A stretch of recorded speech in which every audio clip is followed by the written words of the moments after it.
नमस्कार नमस्कार नमस्कार, मेरा नाम है राजीव कुमार बजाज यानी आरकेबी और मैं हूं इस वक्त एडवोकेट प्रदीप नाम्बियार जी के साथ। प्रदीप जी नमस्कार। नमस्कार सर, नमस्कार। आप सभी लोगों को पूरे नेशन नाउ की टीम की तरफ से जय हिंद, जय महाराष्ट्र, जय भवानी, जय Shivaji, Vande Mataram. Vande Mataram. So Pradeep ji, a margin of 1% or 2% is going to decide about 50 seats. Exactly. That's what's going to happen. बिल्कुल बिल्कुल। But I tell you what, if you look at the results of the exit polls which came in yesterday, we had a discussion on that yesterday as well. Yes. कि very difficult to predict. मुझे ऐसा लग रहा है it's very difficult to predict even now, even though these guys are saying our exit polls are exact polls. I've had the experience where so many times the exit polls haven't really come true. Hindustan में सब one-sided voting होती है, जहाँ तक मैं जानता हूँ। वो ज़माना जो था, एक ज़माना जो हंग असेंबलीज का था, हंग पार्लियामेंट का था, वो खत्म हो गया। एग्जैक्टली। वेरी फ्रैंकली राजस्थान में मुझे ऐसा लगता है या तो बीजेपी की सरकार बनेगी विद फुल मेजॉरिटी या अशोक गहलोत साहब आएंगे विद फुल मेजॉरिटी। वही हाल मध्य प्रदेश का है, वही हाल छत्तीसगढ़ का है और वही तेलंगाना में होने वाला है। And so is the case with Mizoram. मुझे नहीं लगता कि आज की तारीख में भारत का जो वोटर है, भारत का जो मतदाता है, वो कंफ्यूजन की स्थिति पैदा करेगा अपने स्टेट में। नोबडी वांट्स कंफ्यूजन, मुझे नहीं लगता। और जिस प्रकार नरेंद्र मोदी जी ने, जिस प्रकार अमित शाह जी ने, जिस प्रकार भारत के पूरे कैबिनेट ने कैंपेनिंग करी है, हर जगह पर जा जाके एक एक गांव में जा जाके उन लोगों ने लोगों के साथ संपर्क किया है। I think BJP possibly has an edge, मुझे ऐसा लगता है। No, we hope sir। अभी आप देखो मध्य प्रदेश हो, राजस्थान हो, छत्तीसगढ़, जो फासला है is 1 or less than 1%। Now ऐसे टाइम पे एनी ओपिनियन पोल्स या एग्जिट पोल्स को प्रेडिक्ट करना it becomes very difficult. And if it is a hung assembly, both the places, if neither the party, the BJP or the Congress gets the majority, we know who's going to form the government. In that case, then BJP has the potential जो है ना हर चीज के सक्षम है सरकार बनाने के लिए। So and तेलंगाना जिस प्रकार से हम देख रहे हैं, लास्ट टाइम 2018 में vote share 46.9 47% of KCR, 47% KCR, 28.4 Congress and 7% BJP. Now, if you want a major, if you sing 90 to 20% का जो लीड था केसीआर का, that means Congress will have to perform absolutely, can say out of the world performance जो बोलते हैं। It is something like how Virat Kohli plays in the final against Pakistan. That's superb innings. But is the superb innings really happened in Telangana? It's for everybody to say. And where BJP is concerned, Amit Shah ji, Modi ji का एक जबरदस्त एक उन्होंने performance दिया है सब जगह। With not withstanding very frank that state leaders, we don't know who are the state leaders in each of this projected leaders, the states not there. But जो मध्य प्रदेश में किया उन्होंने, यूनियन कैबिनेट मिनिस्टर्स को local assembly, state assembly elections में लड़वाया। And if it all BJP wins there, this will be a master plan, the master plan of Modi Amit Shah, that central cabinet के लोगों को आपने स्टेट में इलेक्शन लड़वाया और जितवाया और पूरे एडजॉइनिंग एरियाज के वोट भी उसमें शामिल हो गए। प्रदीप जी, वो सब लोग लोकसभा चुनाव जीत के आए हैं ना। बिल्कुल सर। अब एक लोकसभा के अंदर कितनी assembly constituency? Exactly. Assembly segment 7 या 8 तो होती हैं, कई जगह 4, कहीं 5, मतलब 5 से तो कम नहीं होती कहीं पे भी। तो ऑब्वियसली 8, 9, 10 असेंबली कॉन्स्टिट्यूएंसीज में उसका प्रभाव जाता है। So that seems like a master stroke. पहले ऐसा ये लग रहा था कि अंडर प्रेशर है, इसलिए ये सब किया जा रहा है, ये सब किया जा रहा है कि शिवराज सिंह चौहान साहब की जो स्थिति है उसको ज्यादा आप कमजोर करने की कोशिश कर रहे हैं। लेकिन I think it might work. And if BJP wins in Madhya Pradesh, this will be only a total game changer.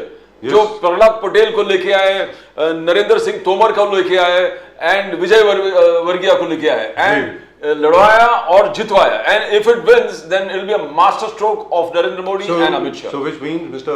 Shivraj Singh Chauhan will probably be sworn in as the chief minister for the 4th time unless Narendra Singh Tomar replaces it. Exactly, sir. Exactly. Shivraj Singh Chauhan साहब is also getting on years. At the moment with us from Pune, Mr. Pradeep Gowde.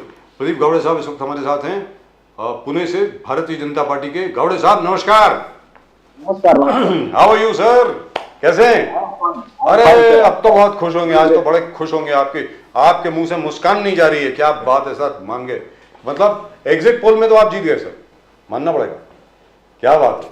लेकिन क्या ये exit poll exact पोल होंगे, exact पोल Sunday को? क्या लगता है आपको? नहीं, एग्जिट पोल एग्जैक्ट पोल होंगे ऐसा मुझे नहीं लगता। हमारा परफॉर्मेंस जितना एग्जिट पोल में दिखा है, मुझे ऐसी अपेक्षा है कि उससे अच्छा परफॉर्मेंस रहेगा, इससे भी अच्छा, बाप रे इससे भी बाप। अच्छा रहेगा। बहुत सारे एग्जिट पोल्स में राजस्थान में हमको सिर्फ 100-110 के दरमियान सीट्स दिखाई है। मेरी ऐसी अपेक्षा है, जैसे आपने शुरुआत में कहा कि there will be a clean sweep, There will be, अपेक्षा है कि 100%। वहां पे क्लीन स्वीप होगी। वहां का रिवाज जो है 5 साल में गवर्नमेंट बदलता है, वो अपनी जगह है, लेकिन वहां पे जो इनफाइटिंग थी कांग्रेस में, मतलब 5 साल गहलोत साहब और पायलट साहब एक दूसरे के साथ लड़ते रहे और जनता पिसती रही। तो जो खराब गवर्नेंस था अब, और केंद्र की जो सारी योजनाएं थी नरेंद्र मोदी जी की, उसका बेनिफिट्स बहुत अच्छे से लोगों को मिल रहा था। तो मुझे अपेक्षा है कि राजस्थान में हम क्लीन स्वीप करेंगे, अच्छा परफॉर्मेंस हमारा एग्जिट पोल्स के। और वही नहीं है, अरे प्रदीप गावड़े साहब, दूसरी चीज क्या है, सर तन से जुदा, मतलब ये क्या मतलब हुआ? वो कन्हैया लाल बेचारे को मार दिया। मेरा ये कहना है कि आखिर में वहां पे राजस्थान लोगों पर प्रभाव तो पड़ता है ना इस बात का। सर जी बताएं। राजस्थान में पिछले 5 साल में जो जिहादी प्रवृत्ति के लोग थे, जो धर्मांध प्रवृत्ति के लोग थे, इस्लामिस्ट कट्टरपंथी जो लोग थे, उनको लगभग जैसे फ्री पास दिया गया था।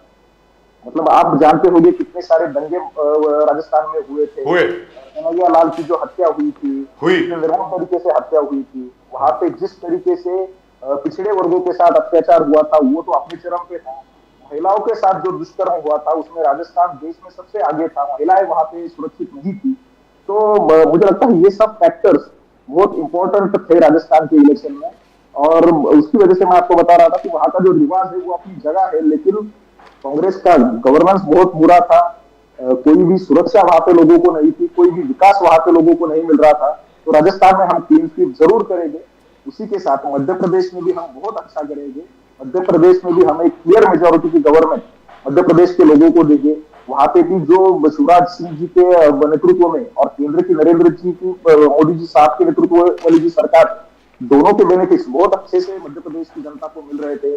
पर्टिकुलरली मध्य प्रदेश की अपनी जो डायरेक्ट बेनिफिशियरी स्कीम है, सोशल सिक्योरिटी स्कीम है, लाडली बहना जैसी, लाडली लक्ष्मी जैसी स्कीम है, इसका बहुत ज्यादा फायदा लोगों को था। लोग उसके बारे में भर भर के बात कर रहे थे। तो मुझे लगता है मध्य प्रदेश में भी हम अच्छी तरीके से अपनी सरकार बनाएंगे। बहुत सारे सर्वेज ने छत्तीसगढ़ में कांग्रेस को एज दिखाया है, लेकिन मेरा उसके ऊपर ज्यादा भरोसा नहीं है, क्योंकि आप जानते होंगे पिछले 1-2 महीने पहले तक जो छत्तीसगढ़ के सर्वेज आ रहे थे, वो हमको राइट ऑफ कर रहे थे। मतलब इस तरह से दिखा रहे थे जैसे BJP is not in the play. लेकिन अभी वो सर्वे दिखा रहे हैं कि देयर इज टाइट फाइट, और 1 और 2% का कुछ वोट परसेंट का डिफरेंस दिखा रहा है। तो मेरी अपेक्षा ये है, और हमारा जो ग्राउंड रिपोर्ट है उसके मद्देनजर हम छत्तीसगढ़ में भी अपना गवर्नमेंट बनाएंगे, विद द 3 मेजोरिटी। लेकिन मेरी अपेक्षा है कि वहां पे भी हम अपना सरकार बनाएंगे। और जो चौथा राज्य है तेलंगाना में भी हमारा परफॉर्मेंस हिस्टोरिक रहेगा। आप जानते होंगे पिछले कुछ दिनों पहले हैदराबाद की म्युनिसिपल कॉर्पोरेशन का इलेक्शन हुआ था, इसमें हमने बहुत आउट परफॉर्म किया था। हमने लगभग 45-46 सीटें वहां पे जीती थी। हमारे 4 MP वहां से है। और पिछला जो लोकसभा का इलेक्शन हुआ था, आपने जैसे शुरुआत में बिल्कुल सही कहा कि विधानसभा के इलेक्शन में हमारा वोट परसेंट 7 था, लेकिन लोकसभा इलेक्शन जो 6 महीने बाद ही हुआ था पिछला, वहां की असेंबली के बाद, उसमें हमारा वोट परसेंट लगभग 17% था। तो तेलंगाना में भी हम हिस्टोरिक परफॉर्मेंस करने जाएंगे, और हमारा आज तक का जो तेलंगाना में परफॉर्मेंस रहा है, उससे अच्छा परफॉर्मेंस हमारा तेलंगाना में रहेगा। मिजोरम में भी हम हमारे अलायंस के साथ गवर्नमेंट बनाने में यशस्वी रहेंगे, ऐसा मेरा मानना है। गौड़े साहब, आप जो एनालिसिस किया परफेक्ट है। जैसे राजस्थान में अमित शाह, नरेंद्र मोदी जी हमेशा मीटिंग में यही कहते थे कि यहां पर पीएफआई को खुला छूट है। पीएफआई जो पाबंदी है पूरे देश में, यहां पर पुलिस के बंदोबस्त के हिसाब से उन्होंने रैली निकलता है यहां पर राजस्थान। और कन्हैया लाल के भी बारे में जो आप बात किए, बोले कि स्पेशल कोर्ट अभी तक फॉर्म नहीं किए। एनआईए ने केस किया, स्टेट के एनआईए ने केस फाइल किया था, और एनआईए का केस फाइल करने में स्पेशल कोर्ट्स ना होने की वजह से 18 महीना 19 महीना डिले जिस प्रकार से। बट एक नया एक्सपेरिमेंट जो बीजेपी ने किया मध्य प्रदेश में, सेंट्रल कैबिनेट मिनिस्टर्स को लोकल स्टेट इलेक्शन में असेंबली लड़ाने के लिए, क्या यह गेम चेंजर होगा? गावड़े साहब, this is going to be a game changer if BJP wins there in MP. एक जबरदस्त एक निर्णय लिया था बीजेपी के जो नरेंद्र मोदी, अमित शाह, जेपी नड्डा, एक मानना पड़ेगा उस चीज को, और बहुत फर्क शायद पड़ेंगे गावड़े साहब। नहीं, भारतीय जनता पार्टी में जो उम्मीदवारों की घोषणा होती है, वो सेंट्रल पार्लियामेंट्री बोर्ड जो है वो पूरे सभी चीजों को ध्यान में रखकर करता है। आपने शुरुआत में जैसे कहा था कि एक मेंबर ऑफ पार्लियामेंट जो होता है उसके अंदर लगभग 5-6 या कम से कम 5-6 और ज्यादा से ज्यादा 8-10 असेंबली सेगमेंट्स होते हैं, उसमें उनका अच्छा प्रेजेंस होता है, तो जरूर उसका फायदा हमको होगा। दूसरी ये बात है कि हम हर इलेक्शन एकदम एड़ी चोटी का जोर लगा के लड़ रहे हैं, और जिस जिस जगह पर जिस व्यक्ति से हमको ज्यादा से ज्यादा संभावनाएं अच्छी होगी, जो हम और ज्यादा अच्छा कर सकते हैं, इसके मद्देनजर ये सब निर्णय सेंट्रल पार्लियामेंट्री बोर्ड ने लिए हैं।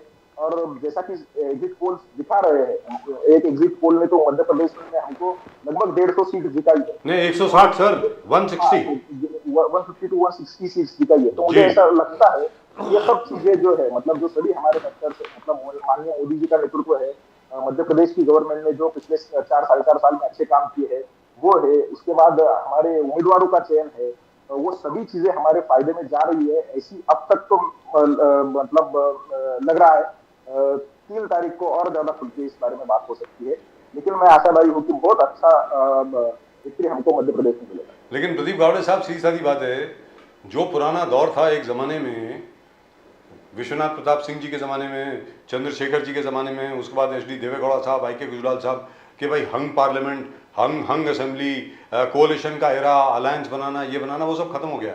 आज की तारीख में मुझे नहीं लगता कि भारत का मतदाता जो है, भले लोकसभा हो या वो असेंबली हो, वो एक तरफा वोट पड़ता है साहब, सीधी बात है।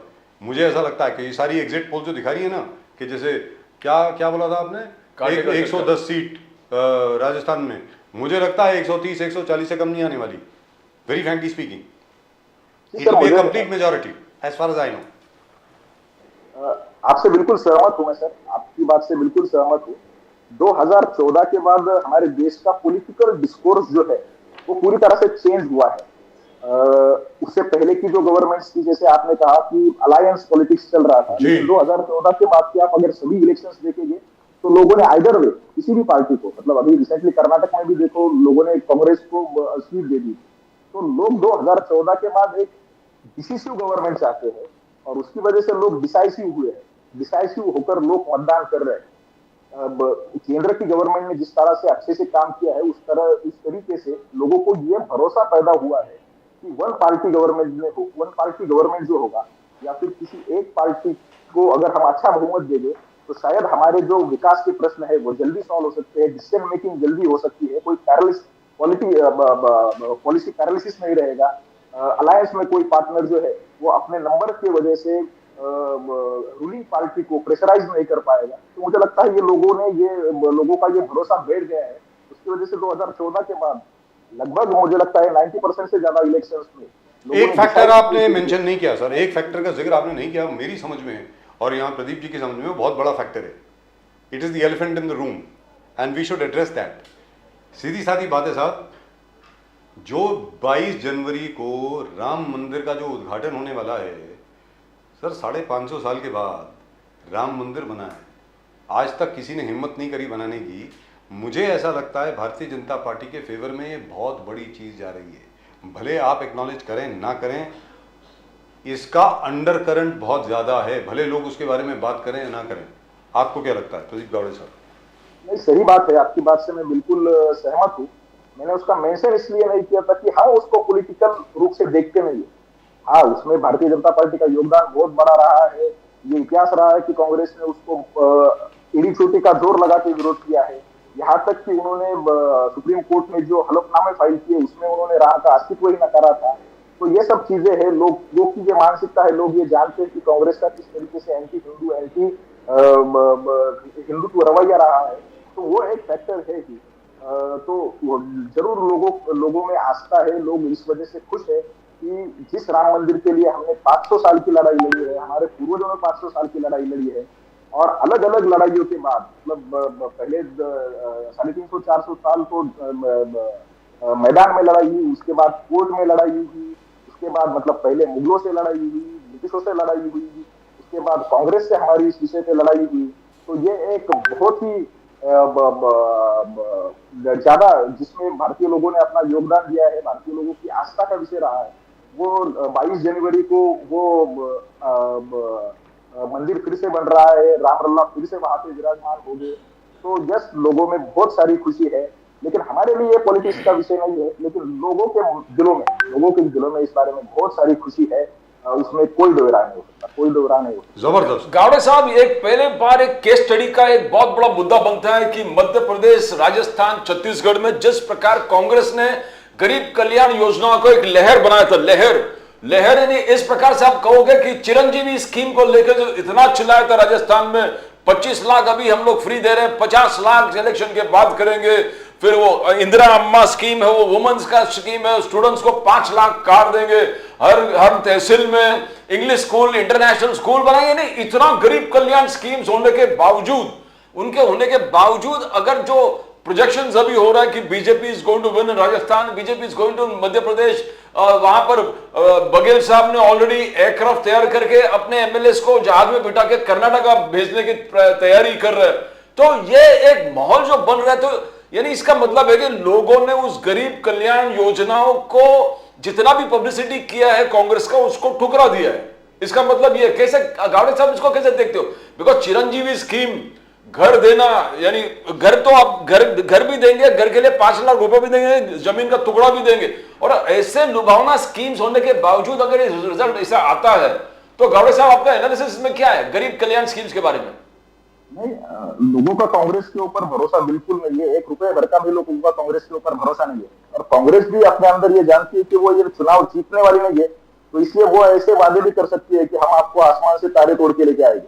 लेकिन लोगों को पता है कि कांग्रेस जीतने वाली नहीं है, और अगर गलती से वो कहीं जीती भी तो वो अपना वादा कभी निभाते नहीं है। आपको पता होगा 2019 के इलेक्शन के पहले कांग्रेस ने एक न्याय की घोषणा की थी कि वो हर साल 72,000 रुपए लोगों के अकाउंट में ट्रांसफर करेंगे। लेकिन लोगों ने इस आश्वासन के लिए उनको वोटिंग नहीं किया, क्योंकि उसका कारण ये था कि लोगों ने जो देखा था नरेंद्र मोदी जी के गवर्नमेंट से जो पैसा मिल रहा था वो डायरेक्टली उनके अकाउंट में जमा हो रहा था। तो भले ही उस वक्त राशि 6,000 थी, लेकिन लोगों ने वो ये देखा था कि ये पैसा हमारे अकाउंट में जमा हो रहा है। तो लोग किसी ख्याली दुनिया में नहीं गए कि बाबा मुझे लोग आएंगे तो ज्यादा पैसा देंगे। लोगों ने ये देखा था कि नहीं, इन्होंने जो कहा है वो किया है। तो कांग्रेस कुछ भी कहेगी, कांग्रेस कहेगी सरकार ही नहीं आने वाली, तो कांग्रेस कहेगी हम 10 लाख देंगे, 15 लाख देंगे। ऐसा नहीं है। लोगों ने ये जो गवर्नमेंट का काम है वो टेस्टेड काम है। लोगों ने देखा है कि किसान को 6,000 रुपए मिल रहा है, महिलाओं को जो अभी ये रेशन का सब्सिडी मिल रहा है। अभी आपने कल परसों की ही न्यूज सुनी होगी कि 5 साल तक जो हमारा ये 5 किलो अनाज देने का फ्री में कार्यक्रम है, उसको भी 5 साल और एक्सटेंड किया गया है। तो ये जो चीजें है, जो वेलफेयर स्कीम है, मैं इसको मतलब फ्रीबीज नहीं कहूंगा, जो वेलफेयर स्कीम है, जो गरीब तबके के लिए है, जो मोदी गवर्नमेंट ने या फिर हमारी जो स्टेट की गवर्नमेंट ने दी है, उसकी डिलीवरी लोगों ने देखी। कांग्रेस की कहीं पे लोगों ने डिलीवरी नहीं देखी। इसकी वजह से लोगों का कांग्रेस के ऊपर भरोसा नहीं है। कर्नाटक में भी उन्होंने बहुत सारी बातें की थी कि हम ये देंगे वो देंगे, लेकिन इलेक्शन होने के दूसरे बार वो क्या कर रहे हैं, तो वो बोल रहे हैं कि केंद्र हमको पैसा देना चाहिए। अरे आपने कर्नाटक असेंबली को जब इलेक्शन पेश किया था तो आपने कहा था कि हम देंगे, आपने खुद कहा था कि हम केंद्र के सरकार के भरोसे पे देंगे या फिर केंद्र से पैसा लेके देंगे। नीतीश कुमार आप कुछ देना चाहते तो कहते हैं कि केंद्र हमको स्पेशल पैकेज दे दे, तो ये बात तो नहीं हुई थी। तो लोग जानते हैं कि कौन बातें करता है और कौन अपने वादे सच में निभाता है। ये लोगों ने देखा है। इसकी वजह से मुझे नहीं लगता कि कांग्रेस की जो बड़ी बड़ी घोषणा है लोग उसके पीछे जाएगी। लेकिन यहाँ पर तो जैसा प्रदीप जी ने अभी बताया, राजस्थान में तो 500 रुपए में गैस सिलेंडर भी दे रहे हैं सबसे, और एडवर्टाइजिंग में कर रहे हैं सबसे सस्ता सिलेंडर पूरे देश में। और उसके बावजूद मेरा ये कहना है, उसके बावजूद अगर राजस्थान की जनता फिर भी मोदी जी को वोट देती है, तो मुझे तो हिसाब दाद देनी पड़ेगी राजस्थान की जनता की पॉलिटिकल मैच्योरिटी पे, कि राजस्थान की जनता जो है वो चाहती है कि कोई ऐसा प्रधानमंत्री हो जो देश की सुरक्षा, देश की अखंडता और देश जो है बिल्कुल सुरक्षित रहे और कोई बाल ना भागा कर सके देश का, ऐसी सरकार चाहिए लोगों को। मतलब my respect for all the voters goes up sir, that they are not impressed by something like this। मतलब इस चीज से भी अगर वोटर जो है वो प्रभावित नहीं हुए तो India has grown, that means as a democracy. Pradeep Gawde साहब। नहीं, बिल्कुल सही बात है आपकी। कांग्रेस ने क्या किया है, कांग्रेस की जो मानसिकता है, उन्होंने वोटर्स को बहुत ही रिड्यूस करके आकलन उसका किया है कि अगर कोई गरीब है तो वो सिर्फ इसकी वजह से वोट करेगा कि उसको कुछ फ्री में मिले। ऐसा नहीं है, अगर कोई गरीब है तो उसको भी लगता है कि मेरा देश आज अलग अलग क्षेत्रों में अच्छा काम कर रहा है, भले ही वो डिफेंस में अच्छा काम कर रहा है, देश की फॉरेन पॉलिसी अच्छी है, देश में सुरक्षा बढ़ी है, देश में इंफ्रास्ट्रक्चर बढ़ा है। गरीब भी इसके बारे में विचार करता है क्योंकि उसका भी बच्चा पढ़ने वाला है, उसके बच्चे को अच्छा शिक्षण मिलना चाहिए, उसका बच्चा अगर अच्छा पढ़ता है तो उसको अच्छा एम्प्लॉयमेंट मिलना चाहिए। ये सब जो है वो एक गरीब भी उसका आकलन करता है। तो सिर्फ एक गरीब के वोट का आकलन इस तरीके से नहीं हो सकता कि उसको आप कुछ फ्री की स्कीम दे सके। हाँ, एक हो सकता है आप उसके लिए कुछ वेलफेयर स्कीम इंप्लीमेंट करें जो उसने देखा है कि नरेंद्र मोदी गवर्नमेंट ने या फिर हमारे स्टेट गवर्नमेंट ने की है और उसका उसको डायरेक्ट लाभ मिला है। पहले की तरह नहीं कि जहाँ पे दलाल इसमें से बहुत सारी अमाउंट खाया करता था। उसको आज वेलफेयर स्कीम भी चाहिए, लेकिन उसके साथ उसको डेवलपमेंट भी चाहिए, इंफ्रास्ट्रक्चर भी चाहिए, सोशल सिक्योरिटी भी चाहिए, नेशनल सिक्योरिटी भी चाहिए। ये सभी इश्यूज जो है वो हर तबके के वोटर के दिल के करीब के इश्यूज है। तो उसकी वजह से मुझे लगता है राजस्थान की जो जनता है इसमें ये जो अनाउंसमेंट्स बड़ी बड़ी की गई थी कांग्रेस की ओर से उसको नकारते हुए बीजेपी ने जो अच्छी योजनाएं केंद्र के माध्यम से वेलफेयर की योजनाएं गरीबों के लिए इम्प्लीमेंट की थी वो भी है, उसके साथ साथ जो बाकी सब क्षेत्रों में काम हुआ है उसको भी मद्देनजर रखते हुए मुझे लगता है ये अच्छा एक वोटिंग पैटर्न उन्होंने डेवलप किया। और प्रदीप गावड़े साहब, दूसरी चीज क्या है कि कर्नाटक में कांग्रेस का एक स्लोगन था, ये 20% की सरकार है बीजेपी की सरकार के बारे में, और दैट स्लोगन स्टक। वो स्लोगन का प्रभाव पड़ा जिसकी वजह से वो एक वन ऑफ द फैक्टर्स था जिसकी वजह से आप चुनाव हार गए कर्नाटक में। मध्य प्रदेश में भी ऐसा ही कुछ कोशिश की गई। ये कहा गया अगर कर्नाटक में 20% वाली सरकार थी तो यहाँ 50% वाली सरकार है, और उन्होंने कोई 200 के करीब स्कैम गिनाए थे मध्य प्रदेश सरकार के द्वारा या मध्य प्रदेश के सरकार के कार्यकाल में जो स्कैम हुए हैं, व्यापम स्कैम से लेकर के अब तक। इसका मतलब अगर ये आंकड़े ठीक है कि आपको 160 या 162 सीटें मिलेंगी, तो मतलब लोगों ने ये बात नहीं मानी है कि व्यापम नाम का कोई स्कैम था या कोई और स्कैम था, या बाकी जो कांग्रेस बात कर रही है, कांग्रेस जो सारे आरोप लगा रही है, इसका मतलब इन आरोपों में कोई ना तथ्य है ना दम है। गावड़े साहब। नहीं, बिल्कुल सही बात है आपकी। करप्शन के बारे में अगर कांग्रेस कुछ बात कर रही है तो मुझे लगता है इससे बड़ी उपेक्षा की कोई बात नहीं हो सकती। कांग्रेस की जो फर्स्ट फैमिली है, खुद सोनिया गांधी जी होगी, राहुल गांधी जी हो गए, ये सभी लोग बेल के ऊपर बाहर है। उनकी जो फैमिली की अगली जो मेंबर है प्रियंका वाड्रा, उनके जो पति है रॉबर्ट वाड्रा, राजस्थान की गवर्नमेंट तो उनको मतलब रेल चादर बिछाकर उनको सब कुछ देने के लिए तैयार थी। इस तरह से राजस्थान की बारे में जो रेड डायरी में अलग अलग नाम थे, इस तरीके से बेनिफिट्स उन लोगों को दिए गए थे, ये सब लोगों के सामने है। और जहां तक कि एमपी का बात है, एमपी में उनका ये एजेंडा चलेगा नहीं, क्योंकि वहां के लोगों ने मतलब ये 4 साल छोड़िए, उससे पहले भी लगभग 15 साल तक शिवराज जी के नेतृत्व वाली गवर्नमेंट को देखा है, परखा है। उनको पता है कि ये गवर्नमेंट लोगों की गवर्नमेंट है और लोगों को बेनिफिट्स देने में विश्वास रखने वाली है। छत्तीसगढ़ में किस तरीके के स्कैम सामने आए इसके बारे में कांग्रेस कभी बोलेगी, तो मुझे नहीं लगता कि कांग्रेस की ओर से अगर कोई करप्शन को मुद्दा बनाने की कोशिश की जाएगी तो लोग उसको स्वीकारेंगे या फिर लोग उसके बारे में विचार करेंगे। तो कांग्रेस में करप्शन के बारे में बात करना मतलब ये अलग ही एक विडंबना का विषय है। Modi guarantee versus Rahul Gandhi guarantee, ये पूरा एक संघर्ष चल रहा था, पूरा कैंपेन जिस प्रकार से चल रहा था, मोदी साहब का गारंटी, राहुल गांधी जी का गारंटी, और लोगों ने जैसे एग्जिट पोल दिख रहा है चुन लिया अपना। आज भी आप लोग का क्या कि समय से पहले औषधि केंद्र मार्च 2024 का औषधि 10,000 केंद्र का टारगेट था, आपने 30/11/23 को 10,000 औषधि केंद्र स्टैब्लिश कर दिया।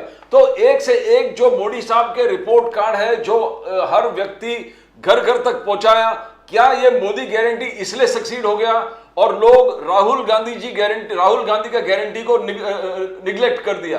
क्या यही है कि Modi guarantee versus Rahul Gandhi guarantee? कैसे देखते हो आप कि आपका रिपोर्ट कार्ड बहुत इंप्रेसिव था?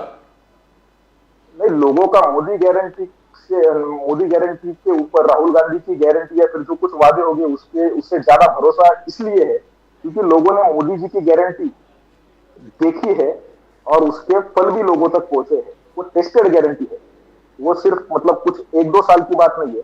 जब मोदी जी 10-11 साल तक गुजरात के सीएम थे तब भी उन्होंने जो काम किया था वो जनता के सामने है। और जब उसके बाद 2014 में प्राइम मिनिस्टर बने तब से आज तक जो काम किया है वो जनता के सामने है और उसके बेनिफिट्स लोगों ने देखे हैं। ऐसी बात नहीं है कि मोदी जी ने कुछ बात कही और उसका रिफ्लेक्शन स्कीम्स में नहीं हुआ। तो मोदी जी की जो गारंटी है वो टेस्टेड है, लोगों ने वो देखी है। उसके एकदम विपरीत राहुल गांधी जी की बात है। राहुल गांधी जी इलेक्शंस के लिए कुछ 1 महीना 2 महीने भारत में होते, उसके बाद वो गायब हो जाते हैं। उसके बाद वो 24/7 पॉलिटिशियन नहीं होते, उसके बाद वो पार्ट टाइम पॉलिटिशियन बन जाते हैं। तो फिर उसके इलेक्शन के पहले क्या बातें की गई है, क्या आश्वासन लोगों को किए गए हैं, वो ये सब भूल जाते हैं। तो ये लोग जानते हैं। तो लोगों ने मोदी जी का जो काम है, मोदी जी के अलग अलग स्कीम्स का बेनिफिट लोगों ने देखा है। तो उसकी वजह से लोगों का मोदी जी की गारंटी के ऊपर भरोसा है। हर क्षेत्र के लिए, किसानों के लिए काम किया गया है, किसानों को बेनिफिट्स मिल रहे हैं, महिलाओं को मिल रहे हैं, स्टूडेंट्स को मिल रहे हैं। अलग अलग हेल्थ की स्कीम बहुत अच्छे से इम्प्लीमेंट की गई है। फसल बीमा को बहुत अच्छे से इम्प्लीमेंट किया गया है, जिसका फार्मर्स को बहुत अच्छे से बेनिफिट मिल रहा है। तो ये सब टेस्टेड चीजें छोड़ के लोग ख्याली चीजों में भरोसा नहीं करते, मुझे ऐसा लगता है। इसकी वजह से लोगों को मोदी जी की गारंटी ज्यादा पसंद है। तो ये जिस प्रकार से आज भी जो मेक इन इंडिया का एक लहर चल रहा था, मेक इन इंडिया, जो आज भी प्रधानमंत्री ने सबको खबर किया, राजनाथ सिंह जी ने सबको बोल दिया कि जिस प्रकार से हमने HAL से 2.23 लाख करोड़ का strengthening of light combat aircraft जिस प्रकार से खरीदी कर लिया हमारे डिफेंस सिस्टम को स्ट्रेंथन करने के लिए, क्या ये चीज को दर्शाता कि नेशनल सिक्योरिटी है, नेशनल राष्ट्रवाद है, नेशनल सिक्योरिटी, इसमें देयर इज नो कॉम्प्रोमाइज, कोई कॉम्प्रोमाइज नहीं है?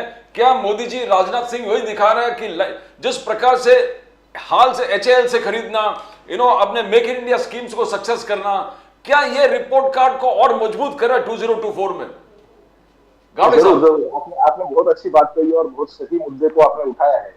अभी आपने HAL का जिक्र किया, आपको याद होगा कि राहुल गांधी जी ने इसके ऊपर भी बहुत ही गंदे स्तर की राजनीति की थी।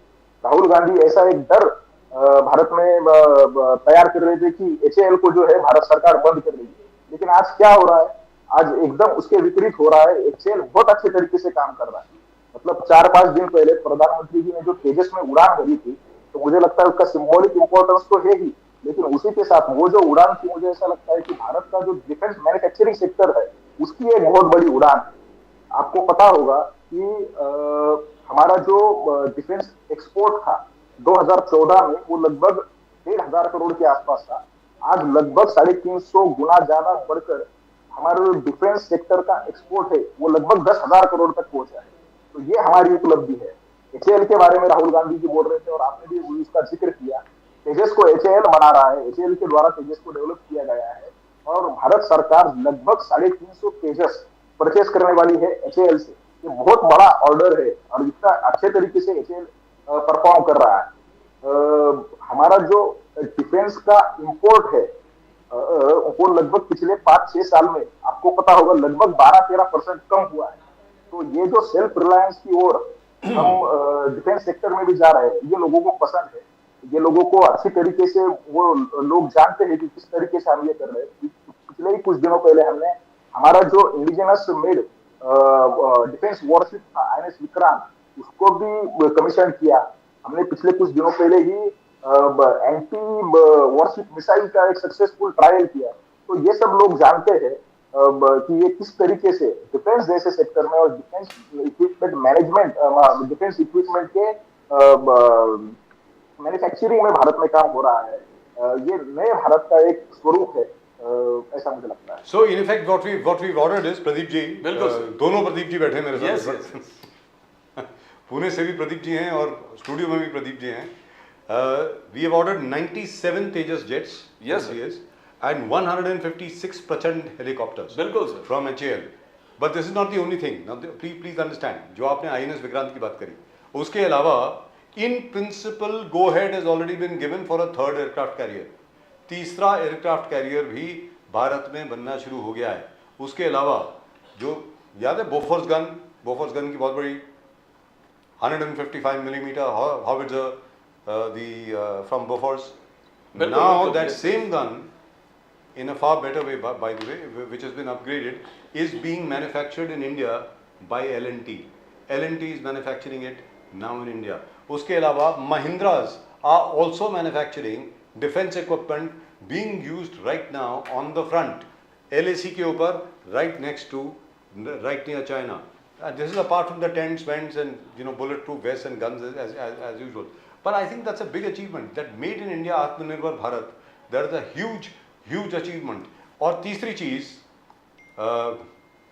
जो हमारा ब्रह्मोस मिसाइल जो है, सब ये शायद आपको मालूम हो, जरूर मालूम ही होगा आपको मालूम है 14 देशों ने चिट्ठी लिखी है भारत को, रेगुलर प्रॉपर लेटर रोगेटरी जो होती है वो गई है कि भैया ये ब्रह्मोस मिसाइल हमें खरीदने हैं आपसे, आप हमें कब देंगे, एट योर प्राइस, आप अपनी प्राइस बताइए, हमें ये खरीदने हैं। So now India has become a net exporter of defense equipment, which I think is a great achievement. And all made in India. Made in India, that's Yes. it. That's it, made in India, which is fantastic by the way. So, Pradeep Gowda साहब, congratulations. If these figures hold, अगर ये figure hold करते हैं, तो on Sunday there will be cause for celebration in the BJP. Thank you so much for joining us. बहुत बहुत शुक्रिया आपका, आप हमारे पास आए और हम लोगों से बात करी। मैं उम्मीद करता हूँ कि रविवार को भी आप फ्री होंगे, जिस दिन रिजल्ट आएंगे उस दिन रिजल्ट्स की बात करेंगे। भले रिजल्ट जो भी आए, मिठाई हम जरूर खाएंगे। नमस्कार, Vande Mataram. This made in India business on defense equipment, by the way, is really taken off. Sir, if HAL and since Mr. Asif Farooqi is here with us from Bilkul, London, sir. I am reasonably certain he's going to tell me that this was all started by Dr. Manmohan Singh, which it was, no doubt about the it. credit has to be given Yes, to the it people has to who have be. done it. Because the policy was first brought in by the Congress government to open up the defense sector. उसके पहले defense sector was completely closed. To open up the defense sector, the policy was brought in by the Congress government. अब क्या है साहब, वो बीज कोई और बोता है और जब वो पेड़ बन जाता है उसके जो फल होते हैं कोई और खाता है, जिसकी किस्मत